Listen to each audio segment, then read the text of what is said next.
বিশ্ব অর্থনৈতিক ফোরামের সভায় ইউনুস সলজের সাইডলাইন বৈঠক। গণতান্ত্রিক উত্তরণের সহায়তার আশ্বাস জার্মানির। রাখাইনে রোহিঙ্গাদের নিরাপদ অঞ্চল তৈরিতে সমর্থন প্রত্যাশা।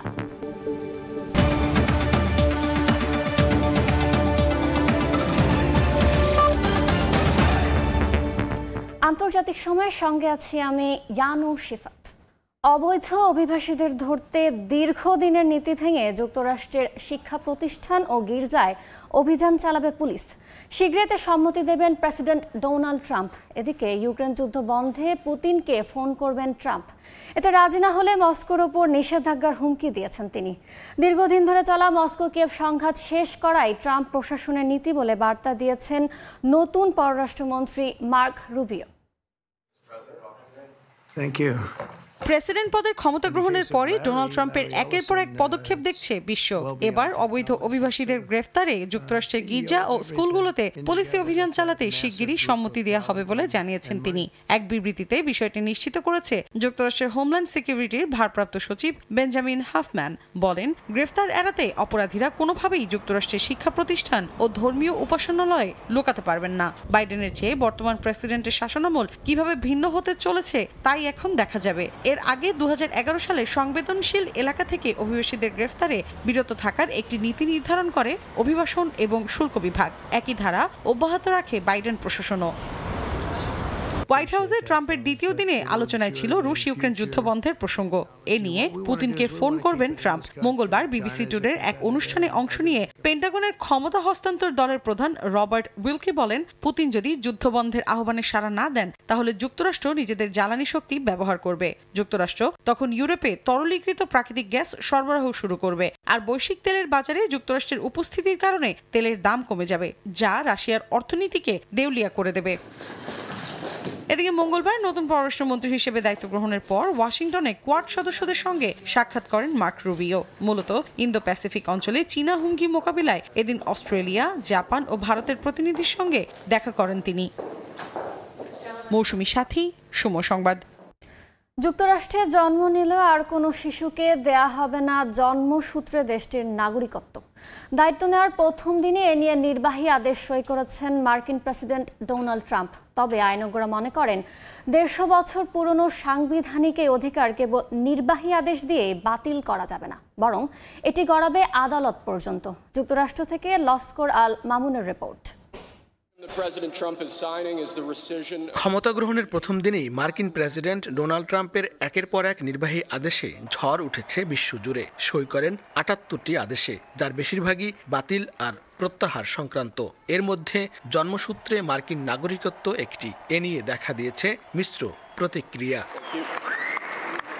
যুক্তরাষ্ট্রে জন্মগ্রহণ করলে নাগরিকত্ব পাওয়ার 150 বছরের পুরনো সাংবিধানিক অধিকারকে হাস্যকর অভিহিত করে তা বাতিল সংক্রান্ত নির্বাহী আদেশে সই করেন ট্রাম্প। এর ফলে জন্মসূত্রে আর মার্কিন নাগরিকত্ব মিলবে না। তবে মার্কিন সংবিধানে জন্মসূত্রে নাগরিকত্বের নিশ্চয়তা থাকায় শুধু নির্বাহী আদেশে এই নীতি পরিবর্তন করা কঠিন হবে বলে মনে করেন আইনজীবীরা।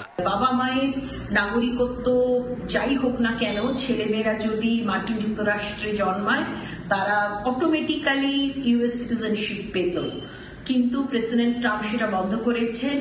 খসড়া নির্বাহী আদেশ অনুযায়ী আমেরিকায় জন্ম নিলেই কোনো শিশুকে আর নাগরিকত্ব দেয়া হবে না। সন্তানের পিতামাতার মধ্যে যে কোনো একজনকে মার্কিন নাগরিক হতে হবে অথবা থাকতে হবে গ্রিন কার্ড। তবেই তাদের সন্তানরা আগামী দিনে আমেরিকার নাগরিক হতে পারবে। আদেশে সই করার সময় ট্রাম্প স্বীকার করেন, জন্মসূত্রে নাগরিকত্বের অধিকার যেহেতু সংবিধানে নিশ্চিত করা আছে, তার এই আদেশ আইনগত চ্যালেঞ্জের মুখে পড়তে পারে। অভিবাসন ও নাগরিকত্ব সংক্রান্ত আদেশে শরণার্থী পুনর্বাসন কর্মসূচিও স্থগিত করেন 47তম মার্কিন প্রেসিডেন্ট। লস্কর আল মামুন, সময় সংবাদ, যুক্তরাষ্ট্র। বিশ্ব স্বাস্থ্য সংস্থা থেকে যুক্তরাষ্ট্রকে প্রত্যাহার করার ট্রাম্পের সিদ্ধান্তের কড়া সমালোচনা করেছে চীন। মঙ্গলবার দেশটির পররাষ্ট্র মন্ত্রণালয় জানায়, WHO-কে দুর্বল করার বদলে সবার উচিত এটিকে শক্তিশালী করা। আন্তর্জাতিক জনস্বার্থ বিষয়ক সহযোগিতাকে আরও গতিশীল করতে সংস্থাটিকে সমর্থন করা যাবে বলে ঘোষণা দিয়েছে বেইজিং। ট্রাম্পের এই পদক্ষেপে দুঃখ প্রকাশ করেছে বিশ্ব স্বাস্থ্য সংস্থা, জানিয়েছে নতুন মার্কিন প্রেসিডেন্ট তার এই আদেশ পুনর্বিবেচনা করবেন। মার্কিন মসনদে বসার পর থেকেই একের পর এক নির্বাহী আদেশে সই করছেন নতুন প্রেসিডেন্ট ডোনাল্ড ট্রাম্প। শুরুতেই বাতিল করেছেন বাইডেন আমলের ৭৮টি নির্বাহী আদেশ। এর মধ্যে বিশ্ব স্বাস্থ্য সংস্থা থেকে বের হয়ে যাওয়ার বিষয়টিও রয়েছে। করোনা মহামারী সহ অন্যান্য স্বাস্থ্য সংকটের সময় WHO ভুলভাবে পরিচালিত হয়েছে বলে অভিযোগ করেছেন ট্রাম্প। বলেন সংস্থাটি সদস্য রাষ্ট্রগুলোর রাজনৈতিক হস্তক্ষেপ এড়িয়ে স্বাধীনভাবে কাজ করতে ব্যর্থ হয়েছে। এছাড়া বৈশ্বিক স্বাস্থ্য সংস্থাটি চীন থেকে যে অর্থ পাচ্ছে তার তুলনায় বেশি অর্থ যুক্তরাষ্ট্র থেকে নিচ্ছে বলেও দাবি করেন ট্রাম্প। বিশ্ব স্বাস্থ্য সংস্থা থেকে যুক্তরাষ্ট্রকে প্রত্যাহার করার প্রক্রিয়া শুরু করতে সোমবার একটি নির্বাহী আদেশে স্বাক্ষর করেন তিনি। রয়টার্স জানায় এই পদক্ষেপের কারণে যুক্তরাষ্ট্র ১২ মাসের মধ্যে জাতিসংঘের স্বাস্থ্য সংস্থাটি থেকে বের হয়ে যাবে এবং সংস্থাটিকে দেওয়া সব ধরনের অনুদান বন্ধ করে দেবে। ট্রাম্পের এমন পদক্ষেপের সমালোচনা করেছে চীন। মঙ্গলবার এক সংবাদ সম্মেলনে দেশটির পররাষ্ট্র মন্ত্রণালয়ের মুখপাত্র গুও জিয়াকুন জানান, বিশ্ব স্বাস্থ্য সংস্থাকে শুধুমাত্র শক্তিশালী করা উচিত, দুর্বল করা নয়।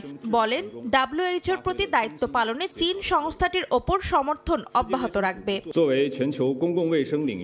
বিশ্বব্যাপী জনস্বাস্থ্যের ক্ষেত্রে একটি পেশাদার আন্তর্জাতিক সংস্থা হিসেবে বিশ্ব স্বাস্থ্য সংস্থা গুরুত্বপূর্ণ ভূমিকা পালন করে। চীন বরাবরের মতো বিশ্ব স্বাস্থ্য সংস্থাকে তার দায়িত্ব পালনে আন্তর্জাতিক জনস্বাস্থ্য সহযোগিতাকে আরো গভীর করতে বিশ্বব্যাপী স্বাস্থ্য শাসনকে শক্তিশালী করতে সহায়তা করবে। ট্রাম্পের এমন সিদ্ধান্তে দুঃখ প্রকাশ করেছে বিশ্ব স্বাস্থ্য সংস্থা। নতুন মার্কিন প্রেসিডেন্ট তার এই আদেশ পুনর্বিবেচনা করবে বলে আশা করছে সংস্থাটি। এদিকে এমন সিদ্ধান্তে বিশ্ব স্বাস্থ্য সংস্থা অনেক বেশি ক্ষতিগ্রস্ত হবে এবং এর প্রভাব মার্কিনদের ওপর পড়বে বলেও আশঙ্কা বিশেষজ্ঞদের। অন্তরা সেন, সময় সংবাদ। শপথ নেওয়ার আগে পররাষ্ট্র মন্ত্রণালয়ের ২০ কর্মকর্তাকে সরিয়ে দিয়েছে ট্রাম্প প্রশাসন। এ খবর প্রকাশ করেছে CBC নিউজ। মার্কিন পররাষ্ট্রনীতি ঢেলে সাজাতে উদ্যোগ বলে জানা গেছে। ডিপ স্টেট ভাঙতে সরকারি কর্মকর্তাদের উপর খড়গহস্ত যুক্তরাষ্ট্রের নয়া প্রশাসন। সদ্য বিদায়ী প্রেসিডেন্ট জো বাইডেন প্রশাসনের সঙ্গে কাজ করা ১ ডজনের বেশি জ্যেষ্ঠ কূটনীতিককে সরে যেতে বলেছে নতুন প্রেসিডেন্ট ডোনাল্ড ট্রাম্প প্রশাসন। পররাষ্ট্রনীতি ঢেলে সাজাতে এ উদ্যোগ নিয়েছে ট্রাম্প শিবির। শপথের আগেই পররাষ্ট্র মন্ত্রণালয়ের ২০ কর্মকর্তাকে ট্রাম্প প্রশাসনের পক্ষ থেকে অব্যাহতি দেওয়া হয়েছে বলে জানিয়েছে CBS নিউজ। তাদের স্থানে অনুগত কর্মকর্তাদের নিয়োগ দেওয়ার প্রক্রিয়া চলছে। এছাড়া আগের বিভিন্ন স্তরের কর্মকর্তাদের পদত্যাগ করতে বলা হয়েছে। এর মধ্যে পররাষ্ট্র দপ্তরের মধ্যে বিভিন্ন অভ্যন্তরীণ সমন্বয়ের দায়িত্বে থাকা ৩ জন কূটনীতিকও আছেন। ট্রাম্প তার প্রশাসন সাজাতে দ্রুত পদক্ষেপ নিয়েছেন। এতে দেশটির পররাষ্ট্রনীতি আরও শক্তিশালী এবং কার্যকর হবে বলে মনে করা হচ্ছে। ট্রাম্পের এসব উদ্যোগের কারণে দেশের অভ্যন্তরীণ ও আন্তর্জাতিক রাজনৈতিক সমীকরণে বড় পরিবর্তন আসতে পারে বলে ধারণা করছেন বিশ্লেষকরা। নাদিম মারজান, সময় সংবাদ। একদিকে যুদ্ধ থামিয়ে শান্তি প্রতিষ্ঠার প্রতিশ্রুতি, অন্যদিকে সামরিক আগ্রাসন ও সীমানা সম্প্রসারণ করার ঘোষণা। অভিষেক ভাষণে পরস্পর বিরোধী কথা বলে বিশ্বকে আশা নিরাশার দোলাচলে ফেলে দিলেন মার্কিন প্রেসিডেন্ট ডোনাল্ড ট্রাম্প। হোয়াইট হাউসে ঐতিহাসিক প্রত্যাবর্তনের পর ডোনাল্ড ট্রাম্পের প্রথম ভাষণের প্রতি নজর ছিল পুরো বিশ্বের। স্বভাবসুলভ ভঙ্গিতে আমেরিকার পথে যারা বাধা হয়ে দাঁড়াবে তাদেরকে হুমকি দেন ৪৭তম প্রেসিডেন্ট। পাশাপাশি বিশ্বের শান্তি প্রতিষ্ঠায় ভূমিকা পালনের আকাঙ্ক্ষাও প্রকাশ করেন। পানামা খালকে পানামার জন্য বোকার মতো উপহার উল্লেখ করে ট্রাম্প স্পষ্টভাবে বলেন এটি ফিরিয়ে নেওয়া হবে। মেক্সিকো উপসাগর সম্পর্কে বলেন এটি এখন থেকে আমেরিকা উপসাগর নামে পরিচিত হবে। যুক্তরাষ্ট্র নিজেদের সম্পদ ও ভূখণ্ড বাড়াবে বলেও জানান ট্রাম্প। বলেন মার্কিন নাগরিকদের সমৃদ্ধ করতে বিদেশের উপর শুল্ক ও কর আরোপ করা হবে। অভিষেক ভাষণে বিপরীতমুখী কথা বলেন ট্রাম্প। বিশ্বব্যাপী শান্তির পক্ষে কথা বললেও সামরিক আগ্রাসন ও সীমানা প্রসারণের কথা বলায় কানাডা, মেক্সিকো, পানামা সহ উদ্বিগ্ন অনেক দেশ। নাদিম মারজান, সময় সংবাদ। যুক্তরাষ্ট্রের বিশিষ্ট ব্যক্তিদের সঙ্গে নিয়ে বিশেষ মধ্যাহ্নভোজের অংশ নেন মার্কিন প্রেসিডেন্ট ডোনাল্ড ট্রাম্প। উপস্থিত ছিলেন billionaire Jeff Bezos, mark Zuckerberg থেকে শুরু করে মার্কিন রাজনীতিবিদরা। অনুষ্ঠানে নতুন প্রেসিডেন্টকে অভিনন্দন জানিয়ে একযোগে টোস্ট করেন অতিথিরা। আনন্দঘন এই দৃশ্যটি মার্কিন প্রেসিডেন্টের অভিষেক উপলক্ষে ঐতিহ্যবাহী একটি রীতিকে ঘিরে। ঐতিহ্য অনুযায়ী প্রেসিডেন্ট হিসেবে শপথ গ্রহণের পর যুক্তরাষ্ট্রের জয়েন্ট কংগ্রেশনাল কমিটির সদস্যরা নতুন প্রেসিডেন্ট ও ভাইস প্রেসিডেন্টের জন্য মধ্যাহ্নভোজের আয়োজন করে থাকেন। নতুন মার্কিন প্রেসিডেন্ট ডোনাল্ড ট্রাম্পের অভিষেকের পর আয়োজিত এই মধ্যাহ্নভোজে উপস্থিত ছিলেন অনেক রাজনৈতিক ব্যক্তিত্বের পাশাপাশি মার্কিন ধনকুবেররাও। ছিলেন আমাজনের প্রতিষ্ঠাতা জেফ বেজোস, ফেসবুকের প্রতিষ্ঠাতা মার্ক জাকারবার্গ সহ আরও অনেকে। যুক্তরাষ্ট্রের ক্যাপিটল হিলের ঐতিহ্যবাহী কক্ষ স্ট্যাচুয়ারি হলে মধ্যাহ্নভোজের আয়োজন করা হয়। 1981 সাল থেকে এই কক্ষটি ব্যবহৃত হয়ে আসছে প্রেসিডেন্টের অভিষেক উপলক্ষে মধ্যাহ্নভোজের জন্য। মেনুতেও ছিল বিশেষত্বের ছোঁয়া। ছিল বিখ্যাত Chesapeake crab cake, ribeye steak ও মন্টিসেলোর ওয়াইন। আয়োজনের এক পর্যায়ে উপস্থিত ব্যক্তিরা President Donald Trump, Vice President JD Vance ও তাদের জীবনসঙ্গীদের অভিনন্দন জানান ঐতিহাসিক এই বিজয় উপলক্ষে। তাদেরকে উৎসর্গ করে সবাই টোস্টও করেন একযোগে। কাকলি আখতার, সময় সংবাদ। নিজের বিজয়ের পেছনে সামরিক বাহিনীর অবদান আছে বলে মন্তব্য করেছেন মার্কিন প্রেসিডেন্ট ডোনাল্ড ট্রাম্প। শপথ গ্রহণের পর হোয়াইট হাউসে এক অনুষ্ঠানে যোগ দিয়ে মন্তব্য করেন তিনি। বল ড্যান্সে আয়োজনে যোগ দেন মেলানিয়া ট্রাম্প সহ পরিবারের অন্যান্য সদস্যরা। ছিলেন ভাইস প্রেসিডেন্ট জেডি ভ্যান্সও।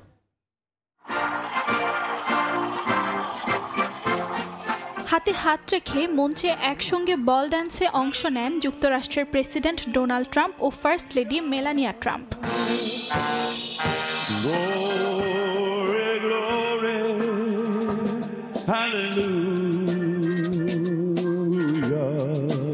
পরিবারের সবাইকে সঙ্গে নিয়ে তলোয়ার দিয়ে কাটেন বিশাল আকারের কেক।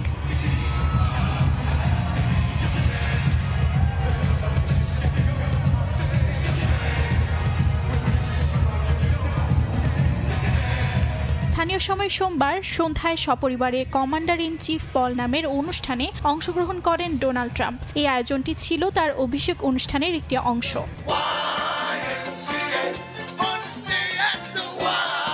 বিশেষ অনুষ্ঠানে উপস্থিত ছিলেন ট্রাম্পের ভাইস প্রেসিডেন্ট জেডি ভ্যান্স ও তার স্ত্রী উষা ভ্যান্স। এছাড়াও উপস্থিত ছিলেন যুক্তরাষ্ট্রের সামরিক বাহিনীর উচ্চপদস্থ কর্মকর্তারা। অনুষ্ঠানে উপস্থিত সবাইকে ধন্যবাদ জানান ট্রাম্প। সবাইকে ধন্যবাদ, এটি সত্যিই একটি বড় সম্মান। এখানে অনেকে উপস্থিত আছেন যাদেরকে নিয়ে আমি খুবই গর্বিত। কমান্ডার ইন চিফ বল অনুষ্ঠানের পর লিবার্টি বল ও স্টারলাইট বল অনুষ্ঠানেও যোগ দেন ডোনাল্ড ট্রাম্প। অর্চিতা সোহেজিন, সময় সংবাদ। মার্কিন প্রেসিডেন্ট হিসেবে শপথ গ্রহণের দিনে দেয়া ভাষণে অনেক ভুল আর বিভ্রান্তিকর তথ্য দিয়েছেন ডোনাল্ড ট্রাম্প। ফ্যাক্ট চেকিং করার পর এমন দাবি করেছে CNN। এসব ভুল তথ্যের মধ্যে আছে চীনের ওপর শুল্ক আরোপের মাধ্যমে যুক্তরাষ্ট্রের শত শত বিলিয়ন ডলার আয়, ক্যাপিটল হিলে হামলার ঘটনায় বহিরাগতদের জড়িত থাকার মতো গুরুত্বপূর্ণ বিষয়। গণমাধ্যমটির দাবি, এদিন 20টির বেশি ভুল কিংবা বিভ্রান্তকর তথ্য দিয়েছেন ট্রাম্প। মার্কিন প্রেসিডেন্ট হিসেবে শপথ গ্রহণের দিন ডোনাল্ড ট্রাম্পের ভাষণে উঠে আসে নানা গুরুত্বপূর্ণ ইস্যু। তবে মার্কিন গণমাধ্যম CNN এর দাবি, এদিন অনেক ভুল আর বিভ্রান্তিকর তথ্য দিয়েছেন প্রেসিডেন্ট ট্রাম্প। বক্তব্যে ট্রাম্প বলেন, তার পূর্ববর্তী শাসন আমলে চীনের ওপর শুল্ক আরোপের মাধ্যমে যুক্তরাষ্ট্র শত শত বিলিয়ন ডলার আয় করেছে। তবে এই তথ্য সঠিক নয় বলে দাবি CNN এর। গণমাধ্যমটি বলছে, বাস্তবে এই শুল্কের ব্যয় বহন করেছেন মার্কিন আমদানিকারক আর ভোক্তারা। এই বিষয়ে ট্রাম্প আরও বলেন, তার আগে কোনো মার্কিন প্রেসিডেন্ট চীনা পণ্যের ওপর শুল্ক আরোপ করেননি। তবে CNN বলছে, 1789 সাল থেকে চীনের বিভিন্ন পণ্যের ওপর শুল্ক আরোপ করছে যুক্তরাষ্ট্র। এদিন পানামা খাল নিয়েও ভুল তথ্য দেন প্রেসিডেন্ট ট্রাম্প। তিনি দাবি করেন, বর্তমানে এই খাল চীনের নিয়ন্ত্রণে আছে। তবে CNN বলছে, পানামা খালের কোনো স্থাপনা কিংবা এর আশেপাশে চীনা নিয়ন্ত্রণের কোনো প্রমাণ নেই। গণমাধ্যমটি জানায়, 1999 সালে যুক্তরাষ্ট্র খালটির নিয়ন্ত্রণ হস্তান্তর করার সময় থেকে এখন পর্যন্ত এটি পানামার অধীনেই পরিচালিত হচ্ছে। ক্যাপিটল হিলের হামলার বিষয়েও কথা বলেন ট্রাম্প। তিনি আবারও দাবি করেন ওই ঘটনার সঙ্গে বাইরের সংশ্লিষ্টতা আছে। তবে সিএনএন এর ফ্যাক্ট চেকিং বলছে হামলাকারীদের বেশিরভাগই ছিলেন ট্রাম্পের সমর্থক। নিজের বক্তব্যে 2020 সালের নির্বাচনে জো বাইডেনের জয়ের বৈধতা নিয়েও প্রশ্ন তোলেন ট্রাম্প। বলেন ওই নির্বাচনে জালিয়াতি হয়েছিল। এমনকি 2024 সালের নির্বাচনেও জালিয়াতির চেষ্টা চালানো হয় বলে দাবি করেন তিনি। যদিও তার এমন বক্তব্যকে ভুল বলছে গণমাধ্যমটি। ভাষণের জন্মসূত্রে মার্কিন নাগরিকত্ব নীতি নিয়েও ট্রাম্প ভুল দাবি করেছেন বলে জানায় সিএনএন। তিনি তার বক্তব্যে উল্লেখ করেন জন্মসূত্রে নাগরিকত্ব নীতি কেবল যুক্তরাষ্ট্রেরই আছে। তবে গণমাধ্যমটি বলছে এই নীতি বিশ্বের বহু দেশই অনুসরণ করে। ডোনাল্ড ট্রাম্প দাবি করেন তিনি যখন প্রথমবার প্রেসিডেন্ট হয়েছিলেন তখন হামাস এবং হিজবুল্লাহকে সহায়তা দেওয়ার মতন অর্থ ইরানের ছিল না। যদিও সিএনএন এর দাবি যুক্তরাষ্ট্রের দেওয়া নিষেধাজ্ঞার কারণে ইরানের অর্থনীতিতে নেতিবাচক প্রভাব পড়লেও তেহরান মধ্যপ্রাচ্যের বিভিন্ন সশস্ত্র গোষ্ঠীকে অর্থায়ন বন্ধ করেনি। ইয়াসিন মোহাম্মদ জিসান, সময় সংবাদ। যুক্তরাষ্ট্রের 47তম প্রেসিডেন্ট হিসেবে ডোনাল্ড ট্রাম্পের শপথ নেওয়ার দিনে বিতর্কে জড়ালেন শীর্ষধনী ইলন মাস্ক। মার্কিন মসনদে ট্রাম্পের প্রত্যাবর্তন উদযাপনের সময় মাস্কের করা হাতের ইশারাকে নাৎসি স্যালুটের সঙ্গে তুলনা করেছেন অনেকে। তবে মাস্কের সমর্থকরা বলছেন উচ্ছ্বাসের মুহূর্তে করা এমন অঙ্গভঙ্গিকে ভুলভাবে ব্যাখ্যা করা হচ্ছে। I want to say thank you for making it happen. Thank you.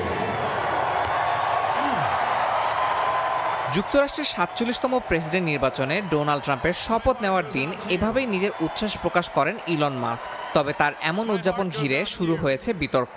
অনেকেই মার্কিন ধনকুবেরের হাতের ইশারাকে নাৎসি স্যালুটের সঙ্গে তুলনা করেছেন। ওয়াশিংটন ডিসিতে ক্যাপিটল ওয়ান এরিনায় মার্কিন প্রেসিডেন্টের বিজয় উদযাপনে একাধিকবার ইলন মাস্ক তার ডান হাত বুকে ঠুকে সমর্থকদের উদ্দেশ্যে ইশারা করেন। অনেকে এটিকে রোমান স্যালুট হিসেবে উল্লেখ করেছে, যা ইতিহাসের নাৎসি স্যালুট হিসেবেই বেশি পরিচিত। সমালোচকদের দাবি এই অঙ্গভঙ্গি করে সুনির্দিষ্ট একটি মতাদর্শের প্রতীকী বহিঃপ্রকাশ করেছেন মাস্ক। তবে ইলন মাস্কের সমর্থকদের দাবি উচ্ছ্বাসের মুহূর্তে করা এমন অঙ্গভঙ্গিকে ভুলভাবে ব্যাখ্যা করা হচ্ছে। এদিকে সামাজিক মাধ্যমে বিষয়টি ব্যাপক আলোচনা সমালোচনার জন্ম দিলেও মার্কিন ধনকুবের ইলন মাস্ক এই নিয়ে এখনো কোনো মন্তব্য করেননি। ইয়াসিন মোহাম্মদ জিসান, সময় সংবাদ। সুইজারল্যান্ডের দাভোসে বিশ্ব অর্থনৈতিক ফোরামের বার্ষিক সভায় জার্মান চ্যান্সেলর সহ বেশ কয়েকজন বিশ্বনেতার সঙ্গে সাক্ষাৎ করেন প্রধান উপদেষ্টা অধ্যাপক মোহাম্মদ ইউনুস। সাইডলাইনে ওসার্জের সঙ্গে বৈঠকে আলোচনা হয়েছে জুলাই বিপ্লব, বিনিয়োগ ও রোহিঙ্গা ইস্যুতে। এ সময় গণতান্ত্রিক উত্তরণে বাংলাদেশের পাশে থাকার আশ্বাস দিয়েছেন শলৎজ। পাশাপাশি রোহিঙ্গাদের জন্য নিরাপদ অঞ্চল তৈরিতে জার্মানির সমর্থন চেয়েছেন ডক্টর ইউনুস। বৈশ্বিক ও আঞ্চলিক চ্যালেঞ্জ মোকাবিলায় বিশ্ব নেতাদের পারস্পরিক সহযোগিতা বাড়ানোর লক্ষ্যে সুইজারল্যান্ডের দাভোসে অনুষ্ঠিত হচ্ছে বিশ্ব অর্থনৈতিক ফোরামের এবারের বার্ষিক সভা, যেখানে ভূরাজনৈতিক পরিস্থিতি সামলানো ও জীবনমানের উন্নয়নে প্রবৃদ্ধি বাড়ানোর উপর দেওয়া হচ্ছে বিশেষ গুরুত্ব। সভায় অংশ নিয়ে স্থানীয় সময় মঙ্গলবার সাইডলাইনে জার্মানির চ্যান্সেলর ওলাফ শলৎসের সঙ্গে বৈঠক করেন অন্তর্বর্তী সরকারের প্রধান উপদেষ্টা অধ্যাপক মোহাম্মদ ইউনুস। এ সময় শলৎসকে রাষ্ট্র সংস্কারে গঠিত কমিশনগুলোর কার্যক্রম সম্পর্কে অবহিত করেন প্রধান উপদেষ্টা। দুই নেতা জুলাই বিপ্লবের কারণ, প্রতিবেশী দেশগুলোর সঙ্গে বাংলাদেশের সম্পর্ক নিয়েও আলাপ করেন বৈঠকে। এ সময় গণতান্ত্রিক উত্তরণ প্রক্রিয়ায় বাংলাদেশের পাশে থাকার প্রতিশ্রুতি দেন জার্মানির চ্যান্সেলর। দুই নেতার বৈঠকে উঠে আসে বাণিজ্য সম্প্রসারণ সহ রোহিঙ্গা ইস্যুতে সহযোগিতা বৃদ্ধির প্রসঙ্গ। জার্মান ব্যবসায়ীদের ঢাকায় পাঠানোর আহ্বান জানান অধ্যাপক ইউনুস। এছাড়া রাখাইনে জাতিসংঘের তত্ত্বাবধানে রোহিঙ্গাদের জন্য একটি নিরাপদ অঞ্চল তৈরিতে জার্মানির সমর্থন কামনা করেন। সাইডলাইনে প্রধান উপদেষ্টার সঙ্গে বৈঠক হয়েছে মিউনিক নিরাপত্তা সম্মেলনের চেয়ারম্যান ক্রিস্টফ হোয়েকসনের। আগামী ফেব্রুয়ারিতে জার্মানিতে হতে যাওয়া এই সম্মেলনে যোগ দিতে ডক্টর ইউনুসকে আমন্ত্রণ জানান তিনি। পাশাপাশি অনলাইনে বাংলাদেশ নিয়ে ভুল তথ্য ছড়ানো বন্ধে ইউরোপীয় দেশগুলোর উদাহরণ অনুসরণ করে আইন প্রণয়নের পরামর্শ দেন। এদিন সাইডলাইনে প্রধান উপদেষ্টার সঙ্গে বৈঠক হয়েছে জাতিসংঘের শরণার্থী বিষয়ক হাই কমিশনার ফিলিপ্পো গ্রান্ডির। এছাড়া মালয়েশিয়া ও থাইল্যান্ডের প্রধানমন্ত্রী এবং তিমুর লিস্তের প্রেসিডেন্টের সঙ্গে দেখা করেছেন ডক্টর ইউনুস। WEF এর এবারের বার্ষিক সভায় বাংলাদেশ নিয়ে একটি আলাদা সংলাপ অনুষ্ঠিত হওয়ার কথা রয়েছে। আদনান তুর্য, সময় সংবাদ। ভয়াবহ শীতকালীন তুষারঝড়ে বিপর্যস্ত যুক্তরাষ্ট্রের লুইজিয়ানা অঙ্গরাজ্য। এরই মধ্যে জারি করা হয়েছে সতর্কতা। নিরাপত্তার স্বার্থে বাসিন্দাদের বাইরে বের না হওয়ার পরামর্শ দিয়েছেন কর্তৃপক্ষ। এদিকে জর্জিয়া, মিসিসিপি এবং আলাবামায় বন্ধ ঘোষণা করা হয়েছে বেশ কিছু শিক্ষা প্রতিষ্ঠান। এদিকে আবহাওয়া অফিস জানায়, টেক্সাস থেকে গলফ উপকূলে উত্তরাঞ্চল হয়ে ঝড়টি অতিক্রম করায় অঞ্চলে দেখা দিয়েছে ভারী তুষারপাত। বন্ধ হয়ে গেছে মহাসড়ক ও বিমানবন্দর।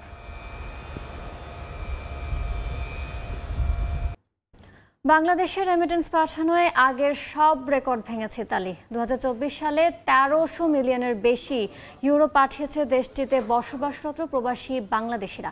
দেশের অগ্রযাত্রায় ধারা অব্যাহত থাকবে বলে জানিয়েছেন রেমিটেন্স যোদ্ধারা। ইতালি থেকে হাসান মাহমুদের রিপোর্টে বিস্তারিত।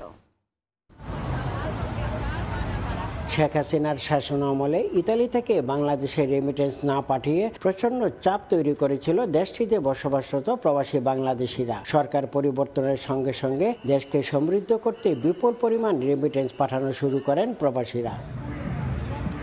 এবার রেমিটেন্স পাঠিয়ে আগের সব রেকর্ড ভেঙে দিয়েছে ইউরোপের দেশ ইতালি। 2024 সালে 1300 মিলিয়নেরও বেশি ইউরো পাঠিয়েছেন প্রবাসী বাংলাদেশিরা, যা 2023 সালের তুলনায় প্রায় 150 মিলিয়ন ইউরো বেশি। রেমিটেন্সের এই ধারা অব্যাহত থাকবে বলে আশা করছেন প্রবাসী ব্যবসায়ীরা। রেমিটেন্সের প্রবাহ গত বছর থেকে এই বছর অব্যাহতভাবে অনেক বেড়েছে এবং আশা করতেছি এই ধারা অব্যাহত থাকবে এবং 2025-এ এটার ধারাবাহিকতা অনুযায়ী আমরা আশা করতেছি যে আরও 200 মিলিয়ন ইউরো ন্যাশনাল এক্সচেঞ্জের মাধ্যমে পেমেন্ট করা যাবে। প্রায় 2 লাখের বেশি বাংলাদেশের বসবাস ইতালিতে, অবৈধ প্রায় 60,000। বৈধতার সমস্যার পাশাপাশি রয়েছে পাসপোর্ট হাতে না পাওয়ার যন্ত্রণাও। বৈধ অনুমতিপত্র না থাকার পরও এসব বাংলাদেশিরা কোনো না কোনো কাজ করে রেমিটেন্স পাঠিয়ে দেশকে সমৃদ্ধ করে চলেছেন। ইতালির রোম থেকে হাসান মাহমুদ, সময় সংবাদ। বিএনপি চেয়ারপারসন বেগম খালেদা জিয়ার কিডনি, লিভার ও হার্টের জটিলতা দূর করার চেষ্টা চালাচ্ছেন লন্ডনের চিকিৎসকরা। স্থানীয় সময় মঙ্গলবার এক সংবাদ সম্মেলনে কথা বলেন বেগম জিয়ার ব্যক্তিগত চিকিৎসক AZM জাহিদ হোসেন। তিনি বলেন, চিকিৎসার জন্য আরও কিছু পরীক্ষা নিরীক্ষা চলছে। মেডিকেল বোর্ডে অন্তর্ভুক্ত হচ্ছেন আরও 2 জন বিশেষজ্ঞ। কারাগারে বন্দী থাকা অবস্থায় চিকিৎসা না পাওয়ার পাশাপাশি বয়স এবং শারীরিক অবস্থা পর্যালোচনা করে পরবর্তী সেবার ধাপগুলো নির্ধারণ করা হবে।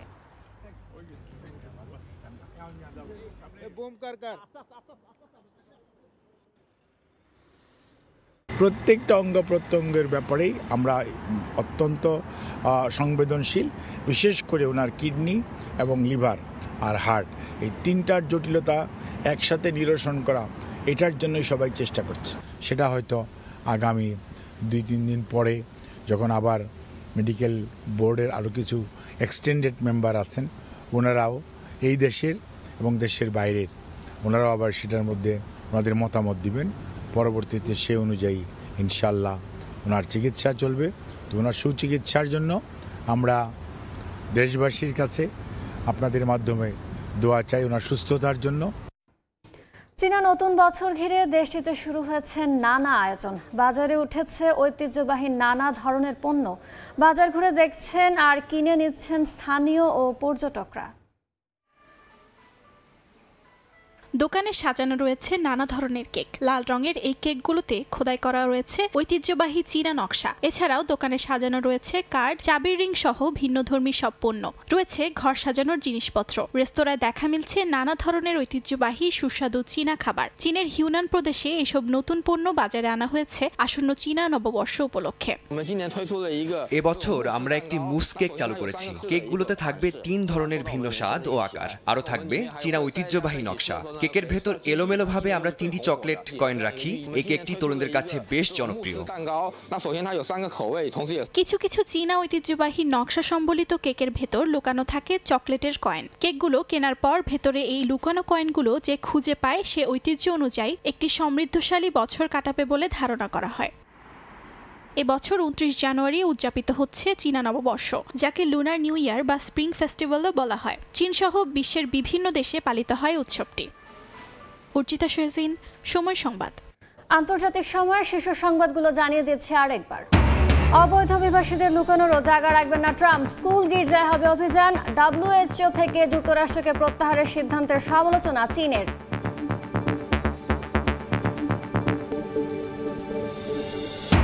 বিশ্ব অর্থনৈতিক ফোরামের সভায় ইউনুস সলজের সাইডলাইন বৈঠক, গণতান্ত্রিক উত্তরণের সহায়তার আশ্বাস জার্মানির, রাখাইনে রোহিঙ্গাদের নিরাপদ অঞ্চল তৈরিতে সমর্থন প্রত্যাশা।